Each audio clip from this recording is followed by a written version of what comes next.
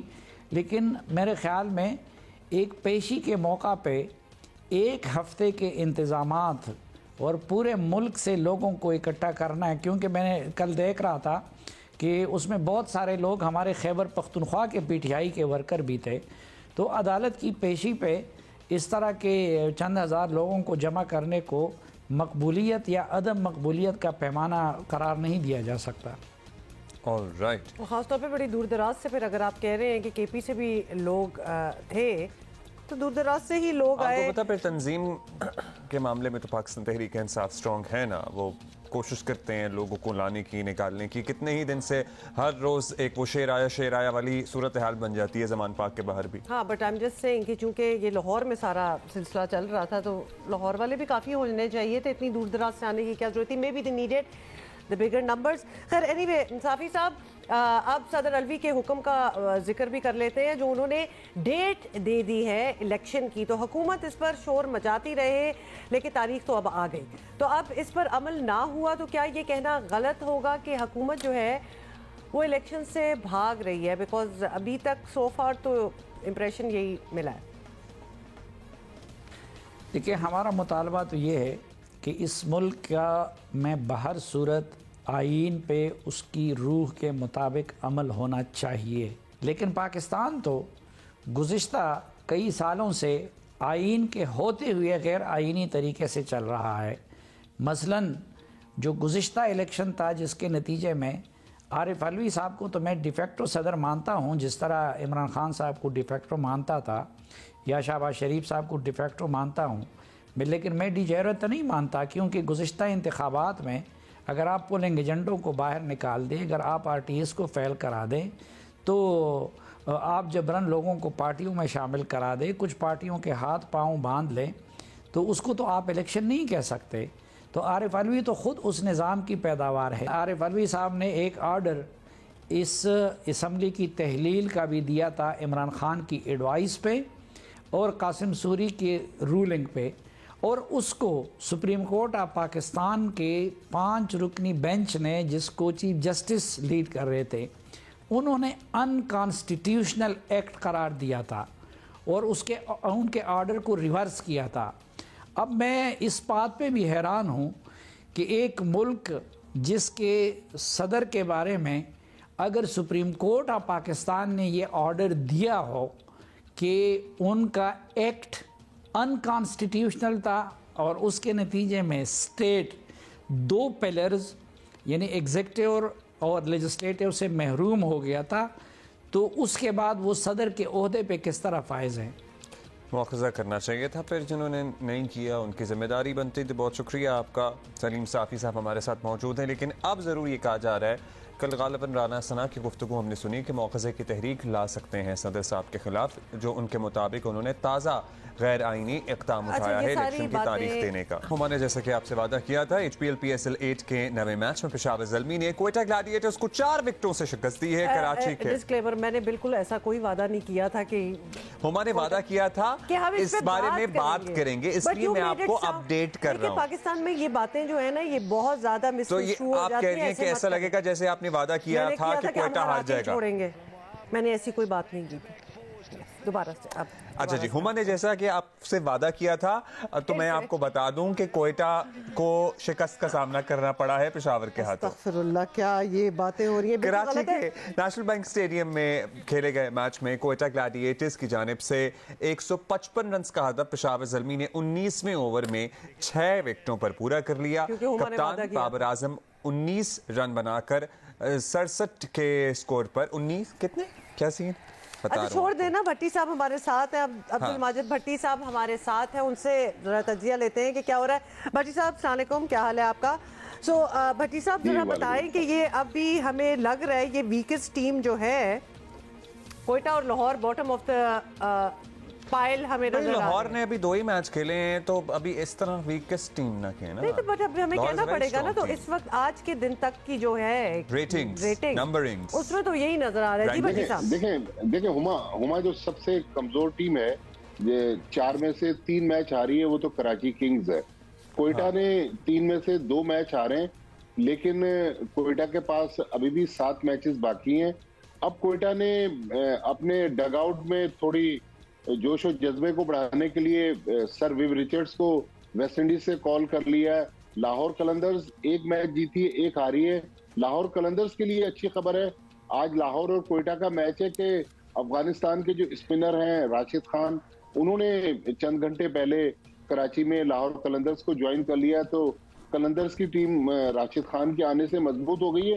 دیکھیں اس ٹورنامنٹ میں basically Pakistani batsman جو ہیں جن ٹیموں میں بھی کھیل رہے ہیں, محمد رضوان نے شاید 250 کیے ہیں, کل افتخار احمد نے 50 کیے. اوور آل پاکستانی بیٹسمین اس پورے ٹورنامنٹ میں اسٹرگل کرتے ہوئے ہمیں نظر آ رہے ہیں. پاکستانی بولروں کی خاص طور پر ینگ بولروں کی پرفارمنس اچھی ہے.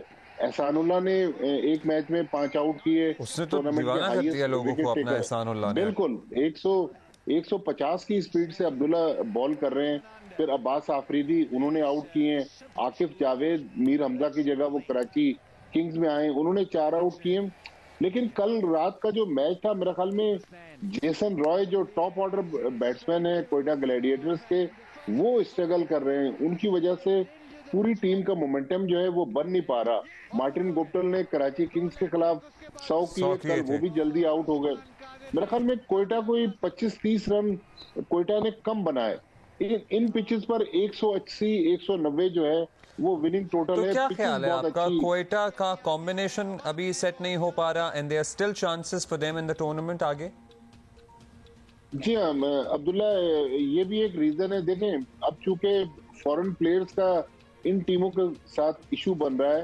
ہسرنگا ایک بڑے زبردست پلیئر ہیں سری لنکا کے, ان کو کوئٹہ نے لیا تھا, لیکن کل رات یہ پتا چلا کہ ہسرنگا کو سری لنکن کرکٹ بورڈ نے ریلیز کرنے سے انکار کر دیا. ان کا کوئی ورک لوڈ مینجمنٹ کا مسئلہ ہے, تو ٹیموں کے ابھی تک کمبینیشن نہیں بن پا رہے.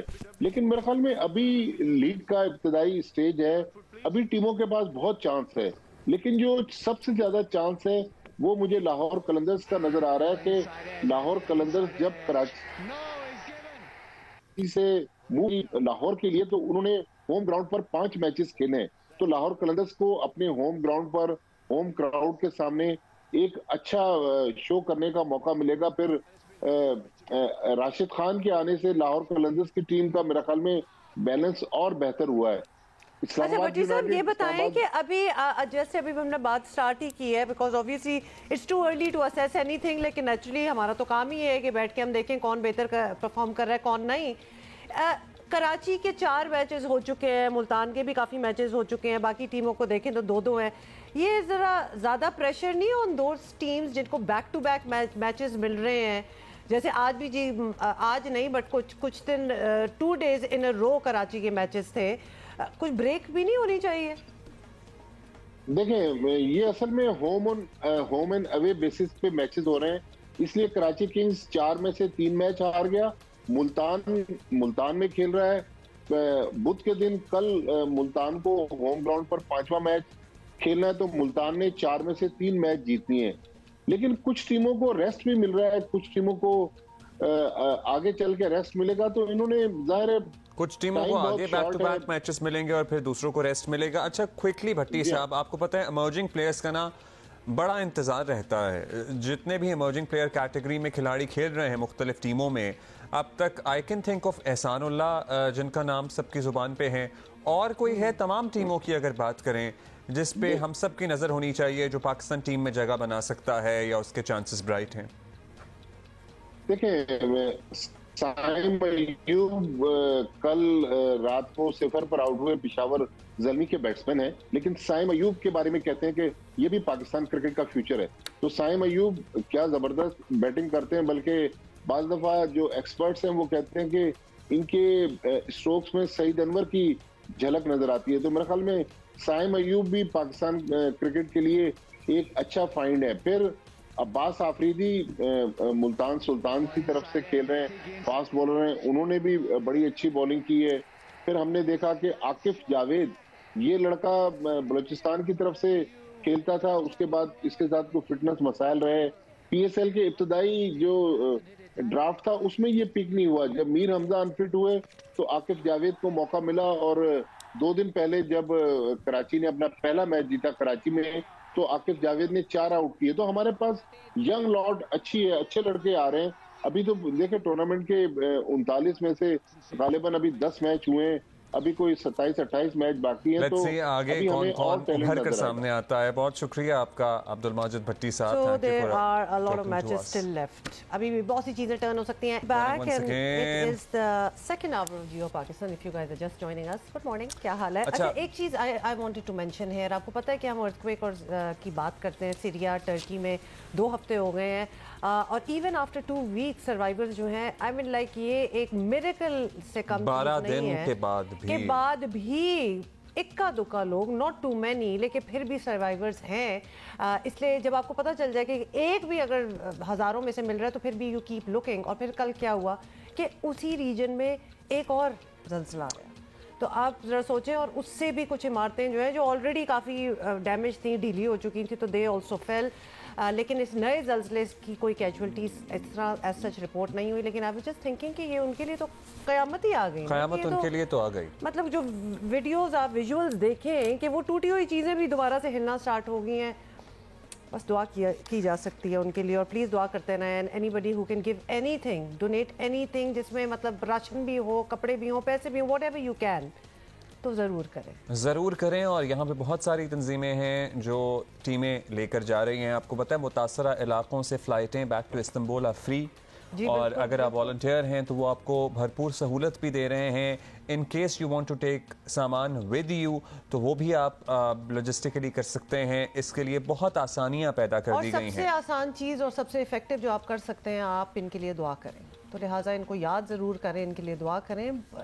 ہم شاید امیجن نہیں کر سکتے what they are going through.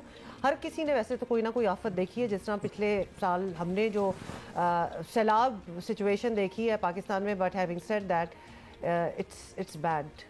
تو لہٰذا دعا ضرور کرتے رہیں. دیہاتوں میں آفت آئے نا تو شاید وہ شہروں میں رہنے والوں کو اس طرح سے افیکٹ نہیں کرتی, لیکن جب شہر آپ ملیا میٹ ہوتے ہوئے دیکھتے ہیں نا تو شاید اس کا امپیکٹ زیادہ ہوتا ہے.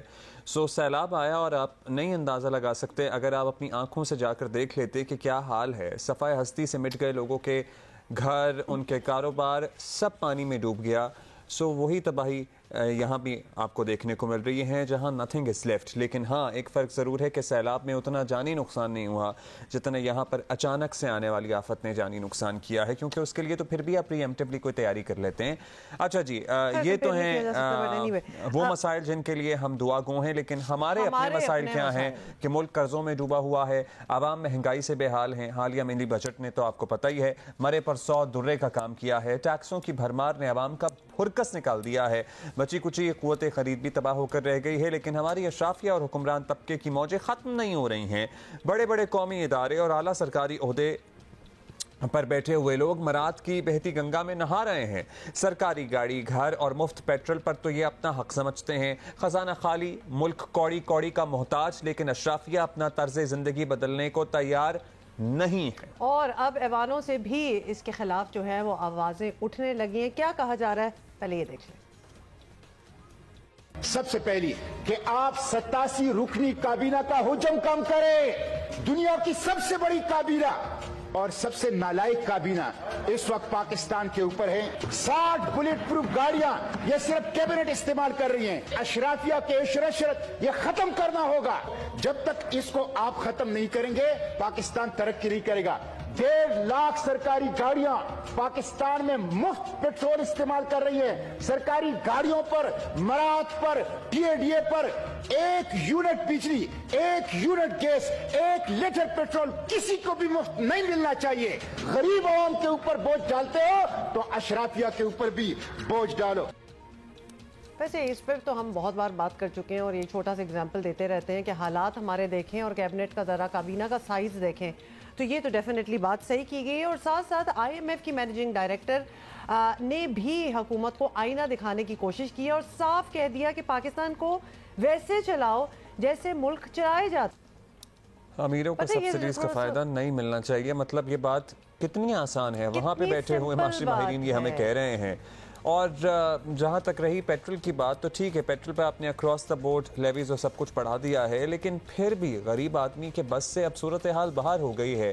یہ جو V8 لینڈ کروزرز بڑی بڑی 3000 5000 cc گاڑیاں لے کر گھومتے پھرتے ہیں, ان کے لیے قیمت میں اضافہ کر دینا. اور اگر آپ نے لینا ہی ہے تو آپ ان سے لیں 350 400 روپے فی لیٹر, جو کہ 2 3 3 5 کروڑ کی گاڑیوں میں گھوم رہے ہیں, صرف گاڑیوں میں. اور ایک نہیں, ان کے گیراجوں میں 6 ایسی گاڑیاں کھڑی ہوئی ہیں. تو پھر آپ بس سمپل سی بات ہے, آپ گاڑیوں پر ٹیکسز لگائیں اور ٹھیک ٹھاک ٹیکس لگائیں, اور جو خرید سکتے ہیں obviously افورڈ کر سکتے ہیں وہ خریدیں, اور جو نہیں کر سکتے وہ نہ کریں. مطلب لیکن you will have to do something. خاص طور پہ جو خاتون آئی تھیں IMF کی آفیشل, بڑی شرم سی ایک مقام ہے کہ یہ آتے ہیں, ہمیں دیکھتے ہیں, ایک تو ہم ان سے پیسے مانگ رہے ہیں, جب آ کے حالات دیکھتے ہیں تو ان کو نظر آ جاتا ہے کہ ان کو تو شاید پیسے کی ضرورت ہی نہیں ہے. MD ہیں یہ کرسٹینینا جارجیوا, تو they know what they are talking about, اور یہ پوری دنیا پھرے ہوتے ہیں, یہ کمپیریزن کرتے ہیں, تو لہٰذا it has some weightage what they say. اچھا جی, حکومت انڈسٹری پر ٹیکس لگاتی ہے تو ویسے ہی غریبوں پر لاد دیا جاتا ہے. آج حال یہ ہے کہ مڈل کلاس طبقہ لٹرلی ختم ہو گیا ہے. یا تو امیر لوگ ہیں یا سارے غریب ہیں, زیادہ تر غریب ہیں اور چند تھوڑے سے امیر ہیں. وزیر دفاع خواجہ آصف ہی اس کی نشاندہی کر رہے ہیں. ہمارے جو معاشی حالات ہیں, جو ایک اس میں ڈسکرپنسی ہے حالات میں, کہ ایک طبقہ جو ہے وہ غربت کی زندگی گزار رہا ہے اور ایک طبقہ جو ہے وہ عیش کی زندگی گزار رہا ہے, یہ بڑا ان نیچرل ہے. میں نے اس چیز پہ ڈفر کیا تھا کہ یہ گورنمنٹ کے تمام ادارے جو ہیں, آپ FBR دیکھ لیں کتنا جو ہے وہ جمع کرتا ہے ریونیو اور کتنا چوری ہوتا ہے ریونیو. اور اس کے بعد آپ بینکوں کو دیکھ لیں, بینکوں میں جو ہے 900 بلین کے قریب جو ہے اسٹاک اپ ایڈوانسز ہیں. اسی طرح آپ دوسرے بڑے بڑے ادارے لینے میں اداروں کے نام نہیں لیتا, وہ میرے ساتھی جن کے پاس وہ ادارے وہ ناراض ہوں گے کہ وہ کمپنیاں جو ہیں دیوالیہ ہو چکی ہوئی ہیں. تو میں پھر لفظ استعمال غلط کر رہا ہوں, دیوالیہ ہو چکی ہیں, لیکن حقیقت یہ ہے کہ جو چیزیں جو ہے جو ملک اور قوم کے لیے انکم نہیں بنا سکتی, ان کا کوئی اور حل سوچنا چاہیے. کہ آپ 4000 روپے پہ جو ہے ایک 1400-1500 کروڑ پہ مال روڈ کے اوپر ایک گولف کلب چلا رہے ہیں, تو یہ تو غریبوں کی غربت کا مذاق اڑانے والی بات ہے. تو سر یہ جو گولف کورسز مال روڈ پہ بنے ہوئے ہیں, عوام نے جا کے تو ان پہ دھاوا نہیں بولنا. ویسے خواجہ آصف خود بھی یہ ڈکلیئر کر چکے ہیں کہ یہ جو انتظار یا ایک ڈریڈ کیا جا رہا ہے ڈیفالٹ کا, یہ ابھی ہونا نہیں ہے, یہ ہو چکا ہے. We are in it at the moment. تو پھر ملک کو دیوالیہ سے بچا لیا, سے دیوالیہ ہو چکا ہے, کا سفر طے ہو گیا پھر اس کا مطلب ہے. بالکل, سفر طے ہو چکا ہے. اور یہ ایکچولی حکومتوں کی ہی غلط معاشی پالیسیوں کا نتیجہ ہے کہ غریب, جس طرح ہم بات کر رہے تھے, غریب اور امیر تر ہو رہا ہے. اور جو ہمارے حکمران ہیں اشرافیہ, وہ بھی کوئی مطلب سیکریفائس کر ہی دیں, کیونکہ عوام سے قربانیاں مانگنے والے خود بھی تو مثال کوئی قائم کرے نا. بیسیکلی لیڈ بائی ایگزامپل جو ہم کہتے رہتے ہیں, لیکن نہیں. ماشاءاللہ آپ کو پتہ ہی ہے کہ جو لوگ بڑے بڑے سرکاری عہدوں سے ریٹائر ہوتے ہیں, وہ پہلے ہی اپنی پوزیشنز اور اپنے اثر و رسوخ کا استعمال کرتے ہوئے اپنی انکم کے معاملات سیٹ کر چکے ہوتے ہیں. یا تو ان کے پوش ترین علاقوں میں پلازے کرائے پہ چڑھے ہوتے ہیں, یا ان کے بچوں کو وہ ایسا کاروبار سیٹ کر کے دے چکے ہوتے ہیں. ایک ہوتا ہے نا کہ آپ اپنی ذات تک سیٹنگ کریں, ان کی خاندانے جو ہیں نا, ان کی نسلیں ان کی سیٹنگ ہو چکی ہوتی ہے, مطلب چاندی ہو جاتی ہے اگر یہ کسی ایسی پوزیشن میں آ جائے. اچھا, لیکن اس کے باوجود بھی سرکاری خزانے سے انہوں نے پینشن ڈرا کرنی ہے, جو شاید ان کے کتوں کے کھانے پر خرچ ہو, کیونکہ امپورٹڈ کتے ہیں, پالنے کا شوق ہے, امپورٹڈ کھانا آئے گا, لیکن ہم لیں گے ضرور. ہم نے آلریڈی اس پوزیشن کا فائدہ اٹھاتے ہوئے اپنے معاملات سیٹل کر لیے. تو یہ جو ریٹائر ہو رہے ہیں, جاتے ہوئے ان کے ایسٹس کا تخمینہ لگایا جائے, اور اگر یہ اپنا بوجھ خود اٹھا سکتے ہیں تو یار اس ملک کو قوم پہ رحم کر لیں ذرا تھوڑا سا. 550 ارب جو ہے وہ پاکستان میں صرف پینشن پہ خرچ ہوتا ہے. اب اگر آپ یہ ہی فگر دیکھ لیں کہ کیا فگر بات کر رہے ہیں, اونلی فار پینشن, کون چھوڑے گا؟ کیا بات آپ نے ایڈوائز کی ہے کہ اپنی پینشن چھوڑیں گے؟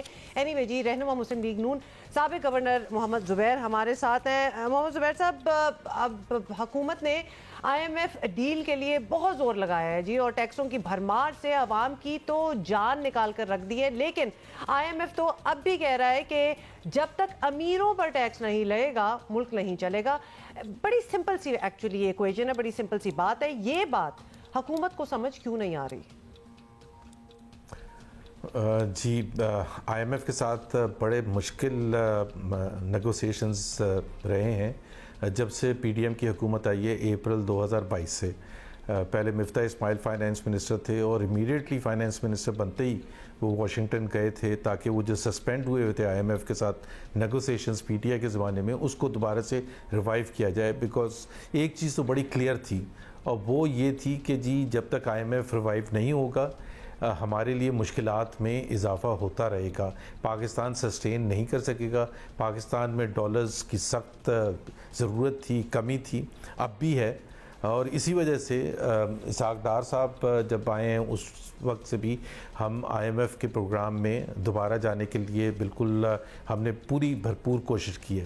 جہاں تک یہ سوال ہے کہ کیا ہمیں سمجھ کیوں نہیں آتی کہ آئی ایم ایف یہ کہہ رہا ہے کہ امیروں پر ٹیکس لگائیں بجائے کہ غریبوں، بالکل ہمیں سمجھ آتی ہے اور ہونی بھی چاہیے، اور یہ کوئی آج کی بات نہیں ہے، یہ سینسٹیو میرا خیال ہے جب بھی پی ایم ایل این کی حکومت آئی ہے ہم یہ سمجھتے ہیں کہ امیروں کو زیادہ بوجھ برداشت کرنا چاہیے، کیونکہ ظاہر سی بات ہے جس کے پاس کیپیسٹی زیادہ ہے وہ زیادہ ٹیکس دے۔ اب اس میں ضرور اوپینین ہو سکتا ہے کہ جی اگر ایسا ہے تو پھر ڈائریکٹ ٹیکسز کا تناسب کم کیوں ہے، انڈائریکٹ ٹیکسز کیوں زیادہ ہیں، کیونکہ انڈائریکٹ ٹیکسز کا مطلب یہ ہوتا ہے کہ اس میں پھر غریب، جس طرح پیٹرول ہے اس میں ظاہر سی بات ہے 272 روپے اگر پیٹرول کی قیمت ہے تو وہ امیر کے لیے بھی اتنی ہے، اور جو غریب ہے موٹر سائیکل میں پیٹرول ڈلوانے کے لیے آتا ہے اس کے لیے بھی 272 ہے۔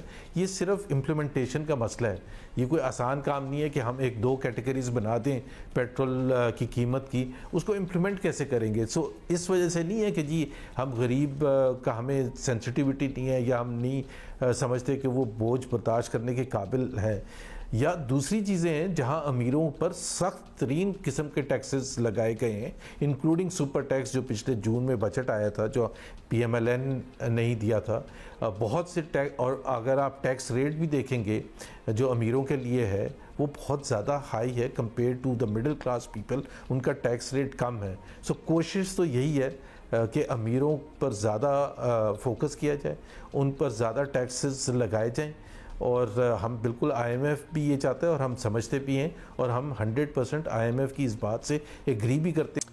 اچھا زبیر صاحب، آپ یہ بتائیے گا، آپ نے بڑی تفصیل سے جواب دیا، لیکن ہم یہ دیکھتے آئے ہیں کہ سب ٹیکس زیادہ تر تنخواہ داروں کے لیے ہوتے ہیں، اور انڈائریکٹ ٹیکسز کی جس کی آپ نے بھرمار کی بات کی وہ بھی کنزیومر کے لیے ہے، تو تنخواہ دار طبقہ تو زندہ رہنے کے قابل بھی نہیں رہا ہے۔ اشرافیہ کے لیے اور پرٹیکولرلی انڈسٹری کے لیے ہر دور میں سبسڈی رہتی ہے، تو کیا ہمارے جیسے ملک میں سبسڈی ایک عیاشی نہیں ہے؟ اچھا، یہ میں سبسڈی کا تھوڑا سا کلیریفائی کر دوں۔ ایک سبسڈی سے ایسے تاثر ملتا ہے کہ جی سبسڈی اس لیے دی جا رہی ہے کہ امیروں پر بوجھ کم ہو، یہ بات نہیں ہے۔ سبسڈی مثال کے طور پر جب ہم یہ بات کرتے ہیں کہ ہمارا جو سب سے زیادہ جو امپورٹنٹ شعبہ ہے اور سب سے زیادہ جس پر پاکستان کو فوکس کرنا چاہیے، دوسرے ممالک بھی فوکس کرتے ہیں کہ وہ ایکسپورٹس ہیں، کہ جتنا زیادہ ایکسپورٹس آپ کی بڑھیں گی اتنا زیادہ آپ کے پاس فورن ایکسچینج آئے گا، اتنے زیادہ آپ کے پاس پرابلمز کم ہوں گے ڈالرز کے حوالے سے۔ تو ایکسپورٹ کو انکریج کرنے کے لیے، خاص طور پر ٹیکسٹائل ایکسپورٹس کو انکریج کرنے کے لیے ہمیں یہ بھی دیکھنا پڑتا ہے کہ جن کے ساتھ ہمارا کمپٹیشن ہے، مثال کے طور پر انڈیا ہے، مثال کے طور پر بنگلہ دیش ہے، ویتنام ہے، اور دوسرے ممالک ہیں ان دا ریجن جن کے ساتھ ہم کمپیٹ کر رہے ہیں یورپ میں ایکسپورٹ کرنے کے لیے یا امریکہ میں یا فار ایسٹ میں ایکسپورٹ کرنے کے لیے، اس میں ہمیں ان کا کاسٹ کمپوزیشن بھی دیکھنا پڑتا ہے کہ بنگلہ دیش میں گیس کس ریٹ پر چارج کی جاتی ہے یا الیکٹرسٹی کس ریٹ پر چارج کی جاتی ہے، انڈیا میں کس طرح سے چارج کی جاتی ہے۔ تو وہ اگر اس حوالے سے اگر کبھی سبسڈی دی گئی ہے تو وہ اس لیے نہیں دی گئی کہ وہ امیر کو فائدہ پہنچانے کے لیے اس لیے دی گئی ہے کہ اس سے پاکستان کی بہتری ہے. جتنی زیادہ ایکسپورٹس ہوں گی جیسے میں نے کہا اتنا زیادہ آپ کو فائدہ ہے. تو وہ سبسڈی ایسا میرا خیال ہے میسج آتا ہے کہ جی سبسڈی اس لیے دی گئی کہ تاکہ ان کی ارننگز کو بڑھا دیا جائے امیر لوگوں کی. ایسی بات نہیں ہے. اگر وہ ہم سبسڈی نہیں دیں گے تو نان کمپیٹیٹو ہو جاتا ہے پاکستان کا exporter compare to the regional players جس کا میں نے آپ کو ایگزامپل دی. So this is the only reason. اور ظاہر سی بات ہے حکومت پہ جب آپ ہوتے ہیں تو آپ کوشش یہی کرتے ہیں کہ ٹیکسز کا تناسب ایسے ہو کہ مڈل کلاس جو ہے سیلریڈ کلاس جو ہے خاص طور پر ان پر اتنا بوجھ نہ پڑے. زبیر صاحب مطلب اتنی ویسے کمپلیکیٹڈ بات نہیں ہے لیکن جب بات کر رہے ہو تو بہت ہی کمپلیکیشن بنانے کی کوشش کی جاتی ہے. ہم بڑا سمپلیفائی کر دیتے ہیں. 100 کے قریب افراد جو ہیں اس پر مشتمل وفاقی کابینہ ہے. اس کی کیا ضرورت ہے؟ پھر حکومتی ادارے ہیں, ماتحت ادارے ہیں, ہزاروں کی بیوروکریسی ہے, ہزاروں گاڑیاں اور لاکھوں لیٹر پیٹرول جو ہے وہ بھی جاتا ہے. آپ ذرا یہ اس سارے کو آپ پلس کرتے جائیں اور اس میں کمی کرنے سے انکار اور عوام سے پیٹ کاٹ کر حکومت پالنے پر اصرار والی پالیسی کیا ووٹر آپ کا ہضم کر لے گا؟ یہ it's very clear cut and very simplified. اگر اس کو اتنا کمپلیکیٹڈ نہ بنایا جائے مسلم لیگ نون کو اس کا نقصان نہیں ہوگا آپ کے خیال میں؟ جی اگین میں نے آپ کو یہ جو کہا ہے کہ بالکل ایک تو میں بالکل ایگری نہیں کرتا. 85 ممبر کیبنٹ 100 کے قریب تو نہیں, ابھی بھی 15 نمبر کم ہے, لیکن 85 is too much for the size of the cabinet. اور کوئی بھی میرا خیال ہے اس کو سپورٹ نہیں کر سکتا, میں بھی نہیں سپورٹ کرتا. لیکن اس کے ساتھ ساتھ ایک چیز یہ بھی میں بتا دوں, کلیریفائی کر دوں کہ یہ جو 85 لوگ ہیں اس میں سے آدھے سے زیادہ جو ہیں یہ کوئی اس وجہ سے نہ ان کے پاس کوئی ایسے اس قسم کے لوازمات ہیں کہ ان کو بڑے بڑے گھر ملے ہوئے ہیں یا ان کے پاس بڑی بڑی گاڑیاں ہیں یا کیا ہے. اور زیادہ تر جو پاکستان مسلم لیگ کے تو جتنے بھی منسٹرز یا اسپیشل اسسٹنٹس ہیں وہ تو زیادہ تر جو ہیں وہ وداؤٹ کمپنسیشن وداؤٹ سیلری کام کر رہے ہیں. تو وہ جو بوجھ ہے اس کو کم سے کم کرنے کی بالکل ہماری کوشش ہے. اور یہ جو ادارے ہیں اس میں بھی میرا خیال ہے پاکستان میں بالکل اس چیز سے ایگری کروں گا کہ پاکستان کی جو اشرافیہ ہے اور جس میں حکومت خاص طور پر ہے اس کو اب محسوس کرنا پہلے سے زیادہ لازم ہے کہ جی عوام کی جو مشکلات ہیں ہمیں اس کو دیکھتے ہوئے اپنی جو اگر کوئی ایسی ایکسٹرا پرکس اینڈ پریویلیجز ہیں تو اس کو کم کرنے. جیسے احسن اقبال صاحب نے اپنی بڑی گاڑی واپس دے دی ابھی اور اس کے بدلے وہ چھوٹی گاڑی لے لی ہے. تو this is the kind of examples that we need to set. اور انشاءاللہ تعالیٰ میرا تو خیال ہے اس پر بہت ہی ہر منسٹر کو ہر اسپیشل اسسٹنٹ کو ایک ایگزامپل قائم کرنے کی ضرورت ہے تاکہ عوام یہ محسوس کریں کہ جی ہمارا اگر اتنا بوجھ ہے تو منسٹرز اور بڑے جو لوگ ہیں شافیہ ہے وہ بھی فیل کر رہے ہیں. And now is the time to demonstrate that.